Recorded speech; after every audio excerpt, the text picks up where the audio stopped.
ಶ್ರೀ ಗುರುಭ್ಯೋ ನಮಃ. ಎಲ್ಲರಿಗೂ ಜೈ ಶ್ರೀ ಮಾಡುವ ನಮಸ್ಕಾರಗಳು. ಈಗಾಗಲೇ ನಾವು ಜೀವನದಲ್ಲಿ ಆಧ್ಯಾತ್ಮಿಕತೆಯ ಬಗ್ಗೆ ಮಾತಾಡ್ತಾ ಇದ್ದೀವಿ. ಆಧ್ಯಾತ್ಮದ ಪುಟ್ಟ ಪುಟ್ಟ ಹೆಜ್ಜೆಗಳನ್ನು ಇಡೋದಕ್ಕೆ ಪ್ರಾರಂಭಿಸಿದ್ದೀವಿ. ಮೊದಲನೇ ಹೆಜ್ಜೆಯಾಗಿ ನಂಬಿಕೆಯನ್ನು ಇಟ್ಟಾಯಿತು. ಎರಡನೇ ಹೆಜ್ಜೆಯಾಗಿ ಶರಣಾಗತರಾಗಾಯಿತು. ಮೂರನೇ ಹೆಜ್ಜೆಯಾಗಿ ಭಗವಂತನಲ್ಲಿ ಯಾಚನೆಯನ್ನು ಮಾಡಾಯಿತು. ಇಲ್ಲಿ ಸುಮಾರು ಜನಕ್ಕೆ ಯಾಚನೆ ಅಂದ ತಕ್ಷಣ ಹುಟ್ಟೋ ಮೊದಲೇ ಪ್ರಶ್ನೆ ಒಂದೇ. ಹೌದು, ನೀವು ಹೇಳಿದ್ರಿ ಭಗವಂತನಲ್ಲಿ ಅದು ಕೇಳಬೇಡ, ಇದು ಕೇಳಬೇಡ, ಭಗವಂತ ನೀನೇ ಬಾ ಅಂತ ಹೇಳಿದ್ದೀರಿ. ಹಾಗಾದರೆ ನಾವು ಅಷ್ಟು ಕರೆದ ತಕ್ಷಣ ಭಗವಂತ ನಮ್ಮ ಜೊತೆಗೆ ಬರ್ತಾನ, ನಮ್ಮ ಜೊತೆಗಿರ್ತಾನ, ನಾವು ಮಾಡೋ ಕೆಲಸದಲ್ಲಿ ನಮಗೆ ಸಹಾಯ ಮಾಡ್ತಾನ, ನಮ್ಮ ಎಲ್ಲ ಕಷ್ಟ ದುಃಖಗಳನ್ನ ಪರಿಹರಿಸ್ತಾನ. ಹಾಗಾದರೆ ನಾವು ಭಗವಂತನ ಇರುವಿಕೆಯನ್ನು ಹೇಗೆ ಕಂಡ್ಕೋಬೇಕು ಅನ್ನೋದು, ಇದು ಎಲ್ಲರಲ್ಲೂ ಹುಟ್ಟೋ ಸಹಜ ಪ್ರಶ್ನೆ ಕೂಡ. ಹೌದು, ಯಾಚನೆಯಿಂದ ಭಗವಂತ ಖಂಡಿತವಾಗ್ಲೂ ನಮ್ಮ ಜೊತೆಗೆ ಬರ್ತಾನೆ. ಹೇಗೆ ಅಂದರೆ, ಎಲ್ಲಿ ನಂಬಿಕೆ ಇರುತ್ತೋ, ಎಲ್ಲಿ ಶರಣಾಗತಿ ಭಾವ ಇರುತ್ತೋ, ಅದೆರಡೂ ಸೇರಿದಾಗ ಆ ಮನುಷ್ಯನಲ್ಲಿ ಶ್ರದ್ಧೆ ಹುಟ್ಟುತ್ತೆ. ಭಗವಂತ ನನ್ನವನು, ಭಗವಂತ ನನಗಾಗಿದ್ದಾನೆ, ಭಗವಂತ ನನ್ನನ್ನು ಕಾಪಾಡ್ತಾನೆ ಅನ್ನೋ ನಂಬಿಕೆ ತಂತಾನೆ ಬಂದ್ಬಿಡುತ್ತೆ. ಆಗ ಆ ಶ್ರದ್ಧೆಯಿಂದ ನಾವು ಏನಾದರೂ ಭಗವಂತನಲ್ಲಿ ಕೇಳಿದಾಗ ಖಂಡಿತವಾಗ್ಲೂ ಅದು ಭಗವಂತನಿಗೆ ಕೇಳಿಸುತ್ತದೆ. ಹಾಗಾದರೆ ನಾವು ಬರೀ ಭಗವಂತ ನೀ ನನ್ನ ಜೊತೆಗಿದ್ಬಿಡು ಅಂತ ಯಾಚನೆ ಮಾಡಿದ್ರೆ ಸಾಕಾ ಭಗವಂತ ನಮ್ಮ ಜೊತೆಗಿರ್ತಾನೆ ಅಂದರೆ? ಇಲ್ಲಿ ಮೊದಲೇ ಹೇಳಿದ ಹಾಗೆ ನಿಷ್ಕಲ್ಮಶವಾದ ಮನಸ್ಸು, ಆತ್ಮದ ಪರಿಶುದ್ಧತೆ ಎಲ್ಲಿ ಇರುತ್ತೋ ಅಲ್ಲಿ ಸದಾಕಾಲ ಭಗವಂತ ನೆಲೆಸಿರ್ತಾನೆ.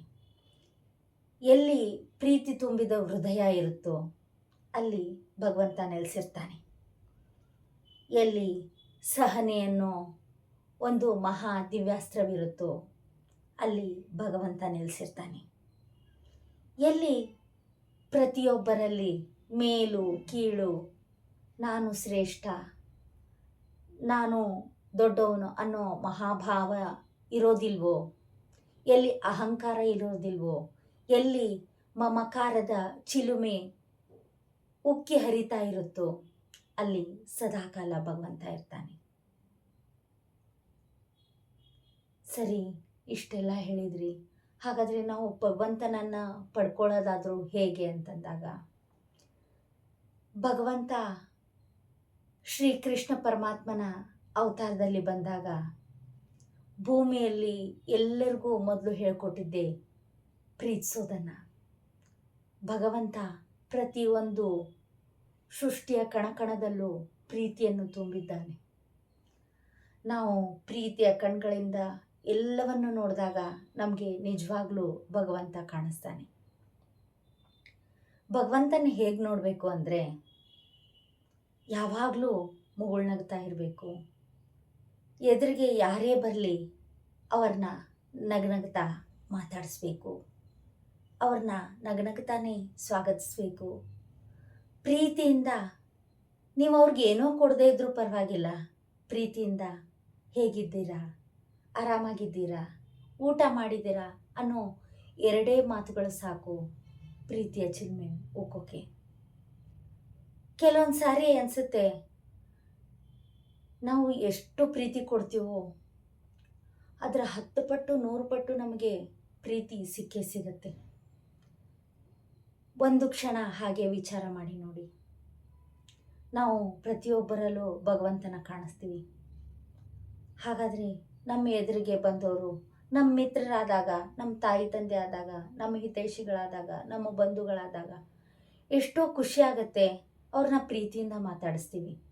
ಅವರು ಕೂಡ ನಮ್ಮನ್ನು ಅಷ್ಟೇ ಪ್ರೀತಿಯಿಂದ ಮಾತಾಡಿಸ್ತಾರೆ. ನಾವು ಅವರಲ್ಲಿ ಭಗವಂತನ ಕಾಣಿಸ್ತೀವಿ. ಏನೋ ನಮ್ಮ ಕಷ್ಟದಲ್ಲಿದ್ದಾಗ ಯಾರೋ ಯಾವುದೋ ರೀತಿಯಲ್ಲಿ ಸಹಾಯ ಮಾಡಿದಾಗ ನೀನು ನನಗೆ ಭಗವಂತ ಬಂದ ಹಾಗೆ ಬಂದೆ. ನಿಮಗೆ ಎಷ್ಟು ಧನ್ಯವಾದಗಳನ್ನ ಹೇಳಿದ್ರು ಸಾಲದು ಅಂತ ಎಷ್ಟೋ ಸಾರಿ ನಾವು ಹೇಳ್ತೀವಿ. ಹೌದು, ನಿಜವಾಗ್ಲೂ ಭಗವಂತ ಯಾವುದೋ ಒಂದು ರೀತಿಯಲ್ಲಿ ಬರ್ತಾನೆ. ಹಾಗಾದರೆ ನಮ್ಮ ಇಷ್ಟಪಡೋರು, ನಮ್ಮ ಪ್ರೀತಿ ಮಾಡೋರು ಅಷ್ಟೇ ಭಗವಂತನ ಅಲ್ಲ, ನಮ್ಮ ಶತ್ರುಗಳು ಕೂಡ ನಮ್ಮ ಭಗವಂತ. ಹಾಗೆ ನೋಡೋಕೆ ಹೋದರೆ ನಮ್ಮ ಬೆನ್ನು ನಮಗೆ ಕಾಣಿಸೋದಿಲ್ಲ. ಅದನ್ನು ನಮಗೆ ಕಣ್ಣಿಗೆ ಒತ್ತು ಹಾಗೆ ತೋರಿಸೋದು ನಮ್ಮ ಶತ್ರುಗಳು. ಎಷ್ಟೋ ಸಾರಿ ನಮ್ಮ ಮಿತ್ರರು, ನಮ್ಮ ಹಿತೈಷಿಗಳು ನಮ್ಮ ತಪ್ಪುಗಳನ್ನು ಕ್ಷಮಿಸಿಬಿಡ್ತಾರೆ. ಆದರೆ ಆ ತಪ್ಪುಗಳನ್ನು ಹಾಗೆ ಬಿಟ್ಕೋತ ಹೋದರೆ ಅದೇ ಒಂದು ದಿನ ಯಾವುದೋ ಒಂದು ರೀತಿಯಲ್ಲಿ ನಮಗೆ ಕರ್ಮಾನುಬಂಧದಲ್ಲಿ ಸಿಕ್ಕಾಕ್ಸತ್ತೆ. ಆದರೆ ಒಬ್ಬ ಶತ್ರು ನಮ್ಮ ತಪ್ಪುಗಳನ್ನು ಎತ್ತಿ ತೋರಿಸ್ತಾನೆ. ನಮ್ಮನ್ನು ಎಷ್ಟೋ ಸಾರಿ ಎಚ್ಚರಿಸ್ತಾನೆ. ನಮಗೆ ಕಾಣದೇ ಇರೋ ಸತ್ಯ ನಮ್ಮ ಶತ್ರುಗಳಿಗೆ ಕಾಣಿಸುತ್ತೆ. ಹೀಗಾಗಿ ಆ ಭಗವಂತನೇ ನನ್ನ ಶತ್ರು ರೂಪದಲ್ಲಿ ಬಂದಿದ್ದಾನೆ ಅಂಥೇಳಿ ನಿಮ್ಮ ಶತ್ರು ಎದುರಾದಾಗೂ ಕೂಡ ನೀವು ಒಂದು ಮುಗುಳ್ನಕ್ರೆ ಸಾಕು.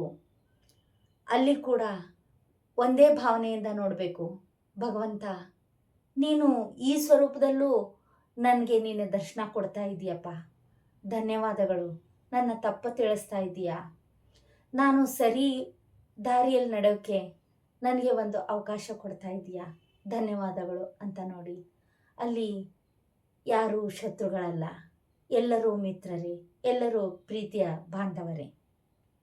ಹೀಗೆ ಅನೇಕ ವಿಷಯಗಳನ್ನು ಇನ್ನೂ ನಾವು ತಿಳಿತಾ ಹೋಗೋಣ ನಮ್ಮ ಮುಂದಿನ ಮಾತುಕತೆಯಲ್ಲಿ. ಧನ್ಯವಾದಗಳು.